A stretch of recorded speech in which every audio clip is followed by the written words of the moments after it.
LDF-നും UDF-നും NDA-ക്കും എത്ര സീറ്റുകൾ പ്രതീക്ഷിക്കാം എന്നുള്ള കാര്യം, വോട്ട് ഷെയർ, വോട്ടിംഗ് ശതമാനം എത്രയുണ്ട് ഓരോ മുന്നണിക്കും എന്നുള്ള കാര്യം, അതോടൊപ്പം തന്നെ ആരായിരിക്കണം മുഖ്യമന്ത്രി എന്നതിൽ കേരള ജനത എന്ത് തീരുമാനമാണ് എടുത്തിരിക്കുന്നത്, നേരത്തെ സർവേ ഫലങ്ങൾ പോലെ തന്നെയാണോ എക്സിറ്റ് പോളിലും പ്രതിഫലിച്ചിരിക്കുന്നത് എന്നുള്ള കാര്യം അതിപ്രധാനമാണ്. അവിടെ പിണറായി വിജയൻ തുടരണം എന്നുള്ളതാണോ, കേരളത്തിൽ ഭരണവിരുദ്ധ വികാരം ഉണ്ടോ, ജനങ്ങൾ എങ്ങനെയാണ് ചിന്തിച്ചത്, അതുപോലെ ഏത് വിഷയത്തിനാണ് കൂടുതൽ പ്രാമുഖ്യം, അതുപോലെ തന്നെ വടക്കൻ കേരളത്തിലും തെക്കൻ കേരളത്തിലും മധ്യ കേരളത്തിലും ഏത് രീതിയിലാണ് വോട്ടർമാർ ചിന്തിച്ചിരിക്കുന്നത്, ഒരേ അനുകൂലമാണ്. വോട്ടുകൾ എങ്ങോട്ടേക്ക് പോയി? LDF-നാണോ UDF-നാണോ BJP-ക്കാണോ അനുകൂലമായത്?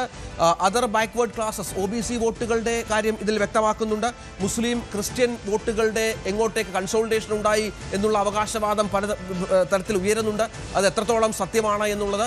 ഒപ്പം മറ്റ് വിഭാഗങ്ങൾ ആരെ നോക്കി വോട്ട് ചെയ്തു, എന്ത് ഫാക്ടറൊക്കെയാണ് അവരെ സ്വാധീനിച്ചത്, ഇതടക്കമുള്ള വളരെ പ്രധാനപ്പെട്ട വിവരങ്ങൾ അടങ്ങുന്ന സമഗ്രമായ കന്നി വോട്ടർമാർ ഇല്ലേ, യുവാക്കളായ ചെറുപ്പക്കാരായ വോട്ടർമാർ എങ്ങനെയാണ് ചിന്തിച്ചിരിക്കുന്നത്, ഏത് മുന്നണിക്ക് അനുകൂലമാണ് അവരുടെ ചിന്ത പോയത് എന്നുള്ള കാര്യം വളരെ പ്രധാനപ്പെട്ട കാര്യമാണ്. കന്നി വോട്ടർമാരായിരിക്കും ഇത്തവണ കേരളത്തിൽ ഭരണം തീരുമാനിക്കുക എന്നുള്ള വിലയിരുത്തൽ കൂടി ഉണ്ട്. അത് എങ്ങോട്ടാണ് ഈ ആദ്യമായി വോട്ട് ചെയ്യുന്നവർ എങ്ങോട്ടാണ് ചിന്തിച്ചിരിക്കുന്നത്, ഇക്കാര്യവും ഉൾപ്പെടുത്തിയിട്ടുണ്ട്. ഒപ്പം ഓരോ സോഷ്യൽ ഗ്രൂപ്പിലും ഏത് രീതിയിലാണ് ഭരണത്തോടുള്ള വിലയിരുത്തൽ, അതുപോലെ തന്നെ ഭരണം മാറണം എന്നുള്ളതാണോ അതോ ഭരണ തുടർച്ച ഉണ്ടാകണമെന്നാണോ അവർ ആഗ്രഹിക്കുന്നത് തുടങ്ങിയ കാര്യങ്ങൾ വോട്ട് വൈബിന്റെ സമഗ്രമായ സർവേയിൽ കേരളത്തിൽ മാത്രമല്ല ജനങ്ങളെ സ്വാധീനിച്ച വിഷയങ്ങൾ ഏതൊക്കെയാണ് എന്നുള്ളത് വളരെ പ്രാധാന്യത്തോടു കൂടി തന്നെ നമ്മൾ ഈ എക്സിറ്റ് പോളിൽ ഉൾപ്പെടുത്തിയിട്ടുണ്ട്. അതിൽ പ്രധാനം ശബരിമല വിഷയം എത്രത്തോളം ജനത്തെ സ്വാധീനിച്ചു, വികസനം എന്നത് ജനത്തിന് എത്രത്തോളം, പിണറായി സർക്കാരിന്റെ 10 വർഷത്തെ പ്രവർത്തനം കേരളത്തിന്റെ വികസനത്തിന് എത്രത്തോളം പ്രയോജനകരമായി എന്ന് വോട്ടർമാർ വിലയിരുത്തുന്നു. ഒപ്പം നമ്മുടെ മൈഗ്രേഷൻ, തൊഴിലില്ലായ്മ തുടങ്ങിയ വിഷയങ്ങളിൽ ചെറുപ്പക്കാരായിരിക്കുമല്ലോ സ്വാഭാവികമായും അതിൽ പ്രതികരിക്കുക, അവരെങ്ങനെ പ്രതികരിച്ചു എന്നുള്ളത്. സർക്കാരിന്റെ അഴിമതിയുമായി ബന്ധപ്പെട്ട ഒരുപാട് ആരോപണങ്ങൾ പ്രതിപക്ഷം ഉയർത്തിയ സമയമുണ്ടായിരുന്നു, അത് ജനങ്ങളെ സ്വാധീനിച്ചോ എന്നുള്ളത്. ഒപ്പം സംസ്ഥാനത്തെ ക്രമസമാധാന നിലയിൽ ജനം തൃപ്തമാണോ എന്ന് അടക്കമുള്ള കാര്യങ്ങളിൽ വളരെ വ്യക്തമായ കണക്കെടുപ്പ് നമ്മുടെ സർവേ ഈ എക്സിറ്റ് പോൾ ഫലവുമായി ബന്ധപ്പെട്ടുണ്ട്. അത് പ്രേക്ഷകരിലേക്ക് എത്തും ഏതാനും നിമിഷങ്ങൾക്കകം. ഇതാണ് ഏതാനും നിമിഷങ്ങൾക്കകം തന്നെ എക്സിറ്റ് പോൾ ഫലങ്ങൾ എത്തുകയായി. അതിൽ കേരളത്തിലെ 140 മണ്ഡലങ്ങളിൽ ഏത് മുന്നണിക്കായിരിക്കും മേധാവിത്വം ഉണ്ടാവുക, LDF ആണോ UDF ആണോ മേധാവിത്വം പുലർത്തുക, അതുപോലെ തന്നെ തമിഴ്നാട്ടിൽ 118 എന്ന മാജിക് സംഖ്യയിലേക്ക് എത്താൻ ഏത് മുന്നണിക്കാണ് കഴിയുക, അവിടെ ഒരു അട്ടിമറി നടക്കുമോ എന്നുള്ള കാര്യം, അതുപോലെ തന്നെ ബംഗാളിൽ 294 സീറ്റുകളിൽ മേധാവിത്വം കിട്ടുക ആർക്കാണ്, അവിടെ തൃണമൂൽ കോൺഗ്രസിനാണോ അതോ BJP-ക്കാണോ മേധാവിത്വം കിട്ടുക, ഇത്തവണ അക്കൗണ്ട് തുറക്കുവാൻ CPM-ന് കഴിയുമോ തുടങ്ങിയ കാര്യങ്ങൾ ബംഗാളിൽ നിന്ന് അറിയാനുണ്ട്. അസമിൽ BJP മുന്നണി ഭരണ തുടർച്ച നേടുമോ എന്നുള്ള കാര്യം അതിപ്രധാനമായ ഒരു കാര്യമാണ്. അതുമുണ്ട്. ഏറ്റവും ആദ്യം 5:30 എത്ര സമയം കൂടി ബാക്കി, നമുക്കിനി 10 മിനിറ്റ് മാത്രമാണ് ബാക്കിയുള്ളത്. 26-22 വോട്ട് വൈബിന്റെ എക്സിറ്റ് പോൾ ഫലങ്ങൾ വരാൻ നിമിഷങ്ങൾ മാത്രമേ ബാക്കിയുള്ളൂ. അത് സർവേയിൽ കണ്ട അതേ രീതിയിൽ തന്നെയാണോ എക്സിറ്റ് പോളിലും പ്രതിഫലിച്ചിരിക്കുന്നു എന്നത് വളരെ പ്രധാനപ്പെട്ട ഒരു കാര്യമാണ്. ഇതിൽ ക്രമീകരിച്ചിരിക്കുന്നത് വടക്കൻ കേരളത്തിലെ 53 സീറ്റുകൾ, വടക്കൻ കേരളത്തിലെ 53 സീറ്റുകൾ,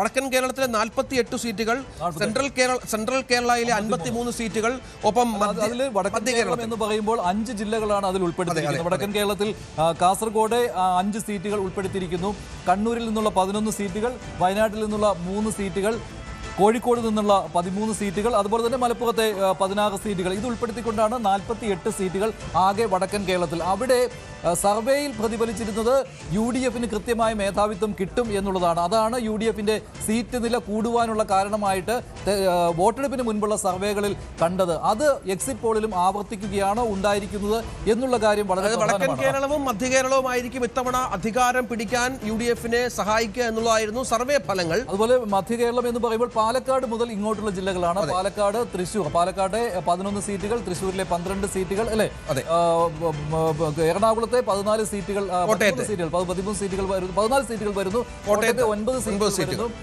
ഇടുക്കിയിലെ 5 സീറ്റുകളും അതിൽ ഉൾപ്പെടുന്നു. അങ്ങനെ ആകെ വരുമ്പോൾ 53 സീറ്റുകൾ. ഒപ്പം തെക്കൻ കേരളത്തിലെ 39 സീറ്റുകൾ വളരെ കൃത്യമായി തന്നെ പത്തനംതിട്ട വരും, അതിൽ കൊല്ലം വരും, തിരുവനന്തപുരം, ആലപ്പുഴ അടക്കം തെക്കൻ കേരളത്തിലെ 39 സീറ്റുകൾ കൂടി ഉൾപ്പെടുത്തിയുള്ള സർവേ ഫലം. ഈ മൂന്നായി തിരിച്ചുകൊണ്ടുള്ള ഒരു എക്സിറ്റ് പോൾ ഫലമായിരിക്കും പ്രേക്ഷകർക്കായി ഏതാണ്ട് 6 മിനിറ്റിനകം എത്തുക എന്നുള്ളതാണ് ഏറ്റവും പ്രധാനപ്പെട്ട ഒരു കാര്യം. ഏതായാലും പ്രേക്ഷകർ കാത്തിരിക്കണം. വളരെ പെട്ടെന്ന് തന്നെ ഞങ്ങൾ ആ സർവേ ഫലങ്ങളിലെ എക്സിറ്റ് പോൾ ഫലങ്ങളിലേക്ക് എത്തും. വളരെ ആക്യുറേറ്റ് ആയ എക്സിറ്റ് പോൾ ഫലങ്ങളാണ് ഇപ്പോൾ പുറത്തുവിടാൻ പോകുന്നത് മേഖലകൾ തിരിച്ചുള്ള, ഓരോ വിഭാഗങ്ങൾ തിരിച്ചുള്ള, വളരെ കൃത്യമായി കേരളത്തെ ബാധിച്ച വിഷയങ്ങൾ തിരിച്ചുള്ള, ആര് മുഖ്യമന്ത്രിയാകണം എന്ന് ജനം ആഗ്രഹിക്കുന്ന തരത്തിലുള്ള അത്തരത്തിലുള്ള എക്സിറ്റ് പോൾ ഫലം അല്പസമയത്തകം പ്രേക്ഷകരിലേക്ക് എത്തും. അതിനു മുമ്പ് വളരെ പെട്ടെന്ന് ഒരു ചെറിയ ഇടവേള.